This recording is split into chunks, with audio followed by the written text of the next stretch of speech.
नमस्कार, मी सौ अनघा अरुणमुळे. नवी मुंबई खारघर करमणूक घटकाभराची. आज तो आणि ती हा विषय मी तुमच्याकडे घेऊन आलेली आहे. आणि पुरुषप्रधान संस्कृती आपल्याला माहितीच आहे, पहिलेपासून आपण ऐकूनही आहे. तेव्हा त्या काळात त्यांनी लिहिलेला हा शब्दकोश आहे, स्त्री आणि पुरुष, तो आणि ती. मग कसा आहे हो, कशी आहे ती? ती झोपडी तर हा महाल, ती रात्र तर हा प्रकाश, ती दुर्गंधी तर हा सुगंध, तो सुगंध, ती वेदना तर तो आनंद, ती फांदी तर तो वृक्ष, ती भक्ती तर तो मोक्ष. आता त्यांनी हे सगळं घेतलं आहे. मग पुन्हा ती कशी आहे? ती लवंग आहे, मिरची आहे, मोहरी आहे, चटणी आहे, तिखट वस्तू. मग तो काय आहे? तो लाडू आहे, पेढा आहे, मालपोवा आहे, हलवा आहे. ती सुकणारी भाजी, ती सुकणारी पालेभाजी. हा कोण आहे?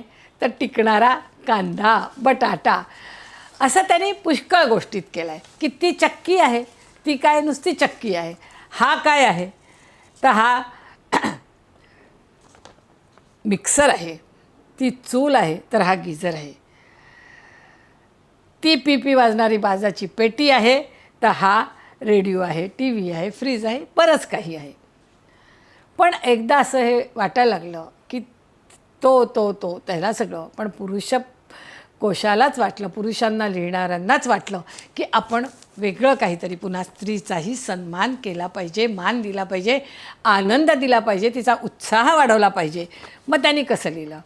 ती हिरकणी तो खडा, ती मदिरा तो बेवडा, ती जाई जुई तो मात्र झेंडू आणि तेरडा, ती गोड बासुंदी हा आंबट चक्का, ती गोरी हळद हा काळा बुक्का, ती स्वच्छता तो गाळ, ती मुहूर्त वेळ तो मात्र काळ, ती बढती तो राजीनामा, ती डिग्री हा डिप्लोमा, ती पैठणी हा पायजमा.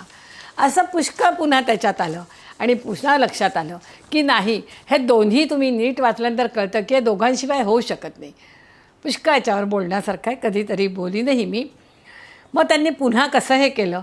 तर त्यांनी म्हटलं की कसं आपण पाहायचं, पेला अर्धा रिकामा आहे नाही पाहत आपण, पेला सरला की भरला, आपण भरलेला पाहतो. म्हणून आपण म्हणतो अर्धा कपच चहा दे, कॉफी दे, किंवा अर्धा पेलाच सरबत दे, रिकामा पेला दे असं नाही म्हणत.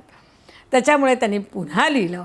आणि फक्त ही स्त्रीमुक्तीची ही कल्पना नाही आहे की तिला कोणाशी स्पर्धा करायची नाही आहे, फक्त तिला स्वतःचं स्वत्व जगायचं आहे, म्हणजे स्वतःसाठी जगायचं आहे. म्हणून पुन्हा त्यांनी छान लिहिलं आहे. तो निसर्ग ती वृष्टी, तो वर्षाव ती सृष्टी, तो कलश ती समई, तो चौघडा ती सनई, तो नजाकतीचा मुजरा, ती बहारदार लावणी, तो नेत्ररूपी नजराणा, तो राखणदार पापणी, तो यशाचा शिरपेच, ती उंच प्रगती, तो वैभवाचा विलास, ही गर्भश्रीमंती. किती दोघांसाठी छान त्यांनी लिहिलेलं आहे. आणि मग हे पूर्ण होतानाच नेहमीच असं वाटतं की तो गुणाकार आहे